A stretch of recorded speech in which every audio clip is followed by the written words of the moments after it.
everybody. Happy Friday.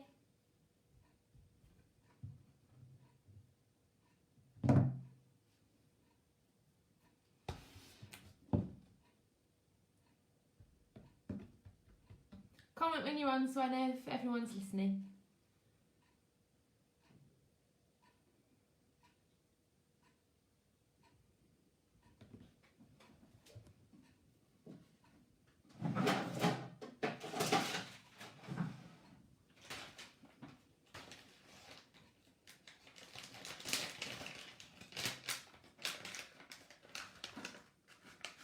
Oh, got a few people on already, I can see. Can't see who you are though.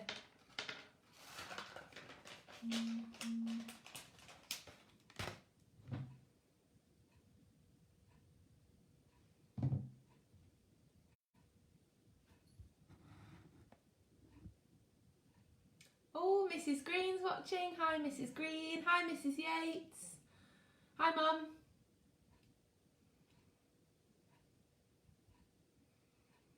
Super Mum.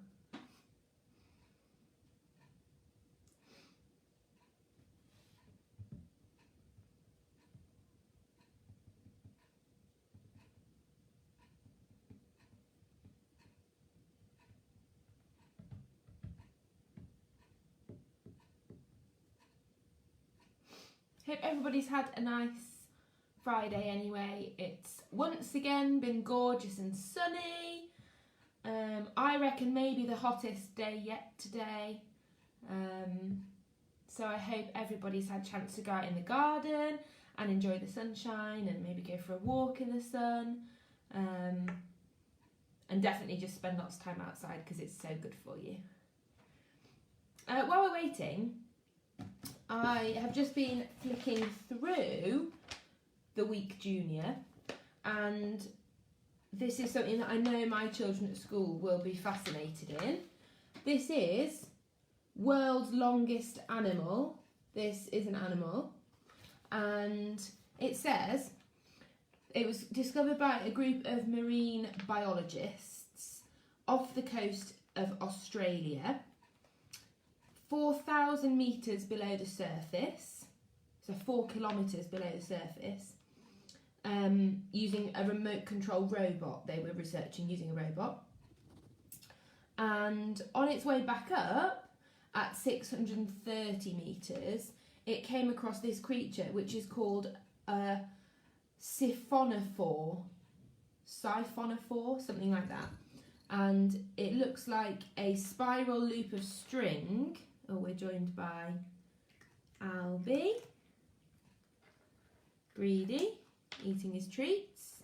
And it's a creature, looks like a spiral loop of string. And this one, this siphonophore, is 47 metres long. 47 metres long. That's, I reckon, about as long as the track at school that we run along the straight track on sports day. So really, really long. So there you go. There's your interesting piece of news for Friday.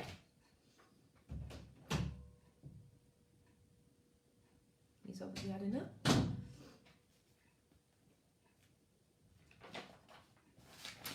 Oh, got a few more people on. Oh, Miss Potter's on. Hi, Miss Potter. Hi, Sullivans. Hi, Mrs. Reese.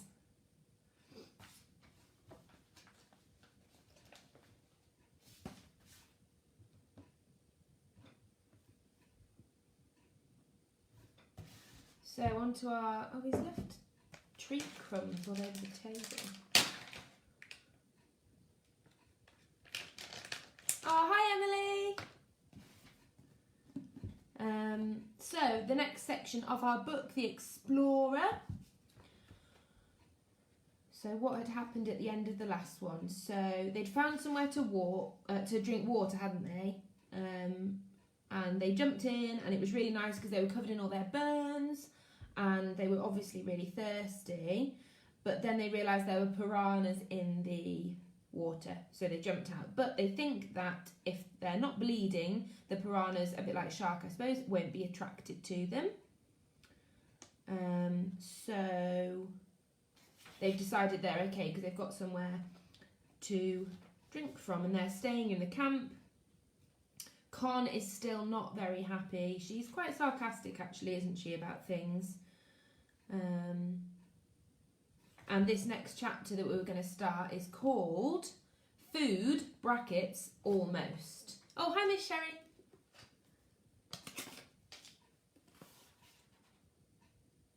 So it's got some nice illustrations. So I did tell you to have a think about what you would do if you're in that situation, stranded in the Amazon jungle on your own, with nothing to eat. When hunger set in, what would you do? Let's find out what Fred, Con, Lila and Max are going to do. Hi Mrs Naylor. Okay, so chapter Food, brackets, Almost. Although Fred had drunk so much water that the skin on his stomach was stretched tight, he was still painfully hungry. His insides ached and growled noisily. Con giggled. Fred thumped his front with a fist. Fred thumped his front with a fist. His body felt at half-mast, weak and flimsily built. He hadn't eaten anything since an apple before he boarded the aeroplane. He wasn't sure how long ago that was. A day and a half? He thought back. The flight had been on a Saturday, so today was probably, unless they'd all been unconscious for a long time, Sunday. Fred shivered. He shook his head, trying desperately to clear the picture of the burning plane from behind his eyes. I think there are insects you can eat, he blurted out, more to distract himself than anything else. The comment was greeted with a silence so unenthusiastic that it seemed to have its own particular smell. And we can find fruit, he added. There's got to be some. There are monkeys, and the monkeys have to be eating something. Bananas, maybe? There were banana leaves in the den, or berries. How will we know if the berries are safe? Said Con. I'll test them, said Fred. What if you die? She asked. Maybe we should all test them then if we find any, said Lila, but not Max. Why not Max? Said Con. If we're risking our lives, why shouldn't he? Because he's too young, said Lila, and he has allergies. That's not fair, said Con. She smacked a small rock against a large one, making Max jump. Fred could feel his own temper slipping away. The heat was burning and his stomach felt bitter. Con, he said, come on. You don't know me well enough to tell me to come on. Nobody voted you leader. Fred bit his tongue, feeling his nostrils flare angrily. I didn't say I was. Lila's face was crumpling. Don't. She swallowed back a noise that might have been the beginning of tears or a scream and tried to change the subject. What were you saying about insects? One of my books said you can eat the insects that eat cocoa pods. What book? Just a book about explorers. It was a book about Percy Fawcett, a man who had come to the Amazon in search of golden cities. It was the kind of book that left you breathless and eye-stretched. What did your book, Con pronounced the word with distrust, say the insects look like? Small, said Fred. It said not to eat any insect too big to put up your nostril. Any further detail on that? Asked Con. Even her teeth looked sarcastic. No. Fred wished, not for the first time, that more of his books had had pictures. Lila will know, said Max proudly. Lila knows all about animals. She nearly got expelled for trying to keep a squirrel in her desk. He grinned. Mumma was so angry. Shh, Max. Lila glared at her brother. Well, insects aren't animals, said Con, so none of this is useful. Do you know? Fred asked Lila. There was a spark of something stirring behind her eyes. I'm not sure, said Lila, but actually... She jumped to her feet. Max, stay here, I'll be right back. What? No! Max put down the leaf he was chewing on and screwed his face into an angry ball. Wait! But Lila had gone, running out of the clearing, her half-burnt plaits swinging behind her. The 15 minutes that followed were not peaceful. Max tried to follow Lila, but Lila had disappeared into the undergrowth and couldn't be found. Fred picked Max up to stop him from running out through the unmarked, thick, crowded trees. Max bit him on the back of the hand. Con called him a brat. Max bit Con on the shin. Before Con could bite Max back, Lila burst out of the trees. Her eyes were raw with relief. "Thank goodness! I thought I was lost. I missed a turn somewhere," she said, her breath jagged-edged and her forehead shining with sweat. She had made her jersey into a kind of sack, which she held in both arms. "Did you find food?" asked Con. "Yes," she said. Then her honesty got the better of her, and she added, "Almost." She opened her improvised sack and poured out dozens of pods onto the grass. "They don't all have larvae holes in them," she said, "but I thought we could eat the cocoa beans too." She began breaking them open with her nails. Fred picked up one of the pods. There were 2 holes in the top. "There's something in here." He tried to shake the something out, but it didn't come. He poked a stick into a hole and shook it again, and a fat little grub, 2 centimetres long, tipped out onto his palm. "That's it," said Lila. "That's the grub. You can eat it." "Oh, good," lied Fred. The grub lay on his hand. It didn't move, but seemed to be pulsating slightly. He sniffed it. "Go on," said Con. "It was your idea." "Ugh." Fred pinched his nose, braced himself and bit the grub in half. It was soft, but its insides were sandy, and the crunch of it against his teeth made him shudder. He swallowed with difficulty. "It tastes a tiny bit like chocolate," he said. "Really?" said Con. Her whole face and even her ears were sceptical. It's difficult to make ears register emotion, but Con managed it. "But mostly like dirt," Fred admitted. "Peanuts and dirt." Soon the grubs lay in a pinkish, writhing pyramid. Fred tried to feel grateful that they had any food at all. He failed badly. Lila picked the 3 plumpest and offered them, palm up, to Max. "No, that's not food. Max only eats actual food. Mama says don't eat insects." Lila sighed. He talks about himself as if he were another person when he's nervous. "Max isn't nervous," said Max. "Maxie is just being good." He rubbed at a cut on his knee and began to hiccup. "I want to go home," he said. "I know you do," said Lila.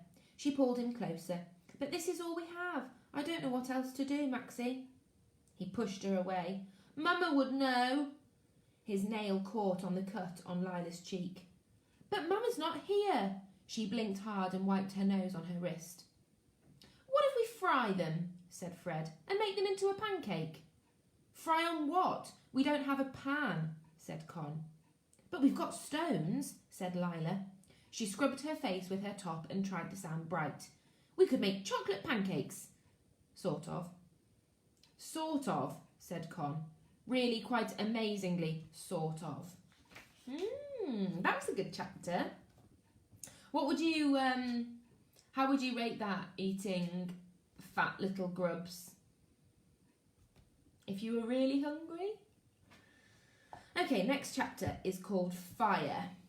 This looks interesting. Look, nice illustrations, and that looks interesting. It's a broken watch. The grubs, when mixed with the cocoa beans and pounded with a clean stick, turned into a paste which, if you squinted and were of an optimistic temperament, looked like flour and water. "Now we just need to make a fire and cook them," said Fred. "Just," said Con. "We need a flint," said Fred. "We need kindling," said Lila. "And matches," said Con. "I'll do the kindling," said Fred. Most of the wood surrounding them had dried since the rain the night before. He held the hem of his cricket jumper in his teeth and made a hammock for the wood. The night in the jungle had not improved the taste of the wool. He came back to the clearing and tipped the wood into a pile, a few paces away from the den. "There were flints in there," said Lila. "We could rub away the moss and use them to make a spark. Flints don't go off. Flints aren't enough by themselves, said Fred. I've tried. You need a bit of steel. Lila ducked into the den to fetch the flint. Con was staring at Fred's watch. What's that made of? Fred stared down at the watch, covering it protectively with his hand. Glass. And steel, he said. My father gave it to me when I went to boarding school. But it's broken, said Con. I know that, he said. So, said Con, if it's broken, it's not really a watch anymore, is it? But what it is a lump of steel. Fred jerked his hand back. His father never bought his birthday gifts. He left it to his secretary to take Fred to Harrods and pick out something sensible. This was the only gift Fred could remember his father choosing himself. He'd had it engraved with Fred's initials. Lila nodded. It might be the only way, she said. Her voice had sympathy in it, but grit too. Fine, said Fred. He had an unaccountable, absurd need to cry. Fine, we'll use it. Can I have a first try? Asked Con. It's my watch. I know, but I've never lit a fire before, she said. Not even the ones in the fireplaces at home. Not even on bonfire night? Fred asked. Not allowed. There was a longing and hunger in her eyes. She looked away from him, turning the flint over and over in her hand as if it was a jewel. But there was something written in her face, Fred thought, something in a code he couldn't begin to read. Here. Slowly he undid the strap. He held the watch in his fist, surreptitiously tracing the letters on the back with his thumb. Con watched in silence. He put it in her palm. I get second go. Lila heaped shredded leaves and dried grass in a pile. You do it over that, she said, so the spark has something to catch. Con struck the back of the watch against the stone. Fred winced. She overshot and dug the flint into her own skin. She said nothing and tried again. She bit down on her tongue, concentrating, her eyebrows furrowed so deeply they nudged against her eyelashes, striking and striking until her fingers were raw. Suddenly, flint and steel let off a tiny spark. Con was so stunned she fumbled the flint. Again! Shrieked Max. Again! The spark came again, a brief flare into the world that vanished as it came. It needs to be lower over the kindling, said Lila. Con struck again and again. The spark caught against a blade of grass, which caught against another. Fred's heart leapt, and he dropped to his stomach and blew on the scrap of fire, terrified he would blow it right out. The flame faltered. No, don't die, said Con. Lila added a handful of dry moss. Fred blew again. The fire seemed to breathe in and then exhaled a cough of flames. Max whooped. Lila held out a sheaf of twigs. The fire caught at them, made 5 burning fingers, ate them whole. It belched upwards. More, said Max. He was dancing in a tight circle, slapping at his ribs. Feed it more. Fred added a handful of bone-dry leaves, and then another and another. The fire made a noise like an idea being born, a crackle that sounded like hope, and sent up a column of flames. They all rocked back on their ankles, grinning at each other. We could sleep in shifts, said Con, to make sure it doesn't go out. She looked at the fire with proprietal pride. We made that by ourselves. Fred put the watch quietly in his pocket. It was scratched now and deeply dented, but inside his pocket he clutched it so tightly it dug a circular bruise into his palm. It's the most beautiful fire I've ever seen, said Lila. Yes, said Con, by far. Max bit lightly at Lila's arm. Can we eat now? I'm so hungry I might die. Fred scrabbled in the dust with his nails until he found a flat stone and balanced it, wobbling dangerously, on 4 greenwood sticks over the centre of the flames. Lila divided the grub paste into 4 balls and spread them on the stone. Eventually the pancakes began to bubble. Lila poked them. They're getting harder, she said. And they smell like a shoe, said Con. That probably means they're done. One of the trees near the den had vast fleshy leaves as big as serving dishes. Fred pulled 4 of them down and dropped a grub pancake onto each one. They were hot to the touch and gooey. They're probably best while they're hot so you can't taste them, said Fred. He bit off half the pancake, trying not to chew much. It tasted disconcertingly animal.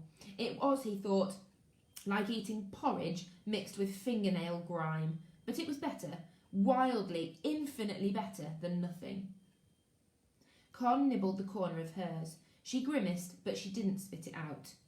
To be honest, it's not that much worse than school dinners, she said, and she smiled half a smile. Max kept his food scrunched in his fist, guarding it from the others. I don't like sharing, he said. His pancake oozed out from between his fingers. The clearing was growing darker every minute. Con stood. I'm going to go and use the... She hesitated and coloured. The lavatory, so don't come over there, or look round, or I'll punch you. She paused. Please. We could decide on a place, said Fred, quite far off, and then we could mark a path, and nobody would get lost. They got up, all four of them, standing close together in the gathering dark, and began looking for a suitably large tree far enough from their fire, but not far enough away to risk getting lost. This one's big, said Fred. And this one, said Con. The trees were immense, stretching at least as high as a church. We could make that one the boys' toilet and this one the girls', said Con. Lila's smile was sudden and enormous. It showed that one of her teeth was wonky and she had a dimple in her cheek. We could call it the lavatory. It wasn't terribly funny, but once Fred started laughing, he couldn't stop. Con choked and had to bite her fist. Mac's laughter sent a ribbon of snot flying out across the glade. They laughed loudly enough to scare the birds and to make the distant monkeys roar angrily from their night perches in the trees. Oh, there we go. So they've cheered up a little bit, haven't they? We'll start the next chapter. This is called The Raft. I guess we can guess what they're going to make in this chapter then. The Raft. Nice picture there. Looks like some of the river. Oh, bug there, look. Like a beetle. It was Fred's idea to build a raft. He knew that it wasn't by any stretch of the imagination what Con would call a reasonable risk, but following the river was the only way he could think of to get home. The river moved fast, and the splash and spit and spray of it sounded like a summons through the jungle. A raft, said Lila. From what? They were sitting in the clearing in the morning sun, clammy with sleep and dew. They'd slept inside the den, taking shifts to watch the fire. It had not been a good night. It had grown cold, and Max's feet, which had begun the night in their proper place, had ended up in Fred's left ear. Fred's brain had chewed up the fears he had pushed aside during the day and spat them back at him while he slept. He'd woken, screaming at dawn. We'll make it from wood, said Fred. He swept up some of the dew from the grass around him and rubbed his face with it. There's lots of wood available. Do you know how? I've read a lot of books about it, he said. I'm thinking about the time that this story is set, and based on the fact that Fred went away to boarding school, which doesn't happen that often these days, does still happen, but it's not very common. He also was wearing his cricket whites, which lots of young boys his age probably don't have. Also, he talks non-stop about all the books he's read in that didn't have any pictures in, which is making me think that it's not set in the modern day, because if it were, he'd be talking about learning things from YouTube and stuff, wouldn't he? So I think it's set at some point in the past. We don't know exactly when. Maybe we'll find a bit more out. There might be some more clues. In the books, explorers cascaded down rivers, shouting things like "Tally-ho!" But he assumed that was not compulsory. He'd read in an article on the front page of The Times about one man, Christopher McLaren, who had lived for months on a raft, eating fish and drinking river water. He'd made it sound easy. Why do we need a raft? Said Con. It would get us out of here. To England? She asked. To Manaus, and there would be people there who will get us home. On a raft? To Manaus? Said Con. Her voice was thick with disbelief. People cross the Atlantic Ocean on rafts, said Fred. They were adults. There's nothing that says only adults can make rafts, said Fred, exasperated. You don't need a licence. Fred's right, we should try, said Lila. I think it's a good idea. I knew you'd say that, said Con. I knew you'd agree with him. But, Lila looked bewildered. Don't you want to go home? Don't you want to see your mama? Of course I do, Con spat. Fred looked down at the floor. He'd heard Con crying in the night, calling for help in her sleep. But if we just wait here, said Lila, we'll wait until we die. People will be looking for us. We should just stay here and they'll come, said Con. Lila shook her head. The jungle is very big and we're small. I'm not, said Max promptly. You're small compared to 1,000 miles of rainforest, Max. We can send up smoke signals, said Con. We already have some fire, let's use it. We'd have to burn down half the jungle to make one big enough to reach that high, said Lila. And a fire that big would kill us instead of getting us rescued, added Fred. Con was going red. I don't want to, all right? I really, really don't want to get on a raft and risk my life because someone else thinks it's a good idea. It might not be a good idea, said Lila, but it's the only one we've got. Fred's skin was beginning to ache and his stomach to clench. It always did when people argued. He stood up. I'm going to make a raft. You don't have to help if you don't want to. The raft took more time and involved more blisters than Fred had expected, but it quietened the roar of fear behind his ribs to be doing something. It's not going to work, said Con. Her arms were crossed so tightly across her chest that her fingers were almost touching at the back. The cut on her shoulder was still raw. And we shouldn't make ourselves hungry and tired when the only food we have is grubs. Fred said nothing and went on pulling immense branches down from the trees. Most were too firmly attached to be any good, but he'd found that if he put his whole weight on them and swung his legs, every now and then one would break off with a satisfying crack. He worked faster and faster, brushing away leaves and insects as they fell in his eyes. Once the wood was piled in a heap, Lila heaved each piece to the fire. She laid each one across the flames. When the middle burned away, they were left with 2 pieces of roughly equal length, each as long as she was tall. I'll take off the burnt bits, she said. It might as well look neat. She hacked away the burnt edges with a flint, getting steadily more covered in soot. I want to help, said Max. He strode around the clearing with his chest out, tugging liana vines down to the floor and piling them up. I'm actually the best at helping, he said. He sat down and began to make the vines talk to one another. After a few hours, Con unwound herself from her angry ball of limbs. Silently, she approached Max. She took up one of his vines and a flint and began to skin back the rough bark on the liana to expose the softer core, thick as a rope and almost as supple. She covered her face with her hair as she worked and refused to meet anybody's gaze. Fred watched her from the corner of his eye. Con was different when she worked. Before, she had seemed all elbows and claws, touch-me-not and defensive eyebrows. But now she seemed absorbed, barely breathing as she bent over the vines. Fred had never been as proud of anything as he was of that raft. It distracted him from the pounding hunger in his stomach and head. He hauled the branches to the water's edge, dragging them one in each hand, back and forth, beating out a path between the river and their clearing. Con held out a handful of liana vines. Here, she said. For rope? Maybe? I don't know. We could dip them in the water to soften them, suggested Lila. Thank you, said Fred. They'll be perfect for tying the corners. Con nodded, unsmiling. Fred soaked the lianas and wound them round and round his fists until they were supple. His hands prickled with splinters and he bit them out with his teeth. He sweated so much that his shirt turned into a sort of wearable pond. For lunch they ate the cocoa beans raw. They were not delicious.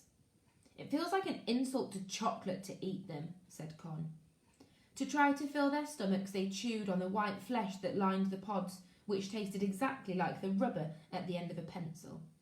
This isn't food, said Max. His chin and lip were quivering. You have to eat it, Max, said Lila. There's nothing else. It tastes mean. Max dug his fist into his eye and tugged at his eyebrows. I want to go home. I know, said Fred. Me too. He decided he couldn't face any more grubs that day and set aside the last of the cocoa plant larvae. He turned back to the chunk of wood he was hacking in two with a jagged-edged stone. "We're trying." As the sun set, Lila and Fred and Con went foraging, dragging a wailing Max behind them. Con found purple berries growing in great cascades on a tree. "They're acai berries," said Lila. "People eat them at home. Or," she frowned, looking down at the pile, "maybe you're supposed to make them into a tea?" Fred tried one. "It tastes a bit like a blackberry," he said, "if the blackberry were angry with you." But it was a relief to have something to chew. Con tried one and sighed. "I miss school dinners," she said. "They might be better roasted," said Lila. They were not better roasted, but they ate them anyway. Fred crouched by the fire and crammed handfuls into his mouth, trying desperately to fill the churning hole where his stomach was usually located. That night he woke in sudden and excruciating need of the lava tree. Minutes later, Lila woke with the same trouble, followed by Con and a hopping, wailing Max. It was not all in all an easy night. Fred waded through his dreams to morning and woke feeling like he'd been kicked in the stomach. Obviously something's given them an upset stomach, hasn't it? Something they've eaten. He turned on his side, groaning, and glimpsed through a hole in the green wall of the den to the pile of vines they had prepared the night before. He sat bolt upright. The raft, he thought. He should be able to finish it that day. The others were asleep, sprawled on their stomachs in the warmth of the den. He scrambled out of the shelter and ran down to the river where he'd stacked the wood. The sun was hot and the air was clear. His skin had already burnt a furious red, but he barely felt it as he knelt by the pile of branches. He looped each of the branches together with lianas, working in a figure of 8, tying them so many times over that the raft was deep green, every inch embroidered with vines. Fred worked fast, biting down on his wrist and swearing as quietly as he could when he drove a thorn into his thumb. He made 4 squares, each about 6 foot by 6 foot. Then he stacked them into 2 thicker squares and tied the 2 squares together, tugging the knots tight with his teeth.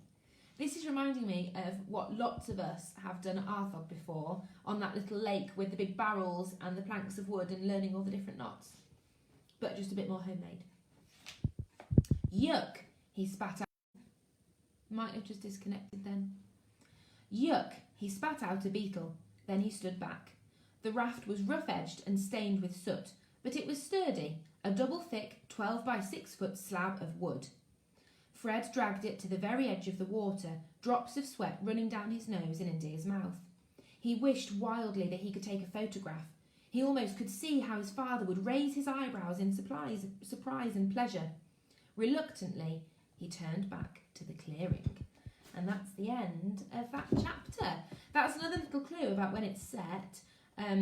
He wished he could take a photograph, so it's obviously not that long ago that cameras weren't around. But it's probably, again, not modern times, because he'd probably have a mobile phone with him, wouldn't he, if it were modern day. So there we go, another clue. We're going to leave it there for today. Hopefully you enjoyed that bit of the story. If you're watching it live or if you're watching it later, then I hope you've had a nice day. And I will see you live again on Monday at the same time next week, ready for the next chapter, which is called Maiden Voyage. So they're obviously going to take the raft out for a little float and see what happens there. Have a nice evening, everybody, and a lovely weekend. Stay safe and see you soon.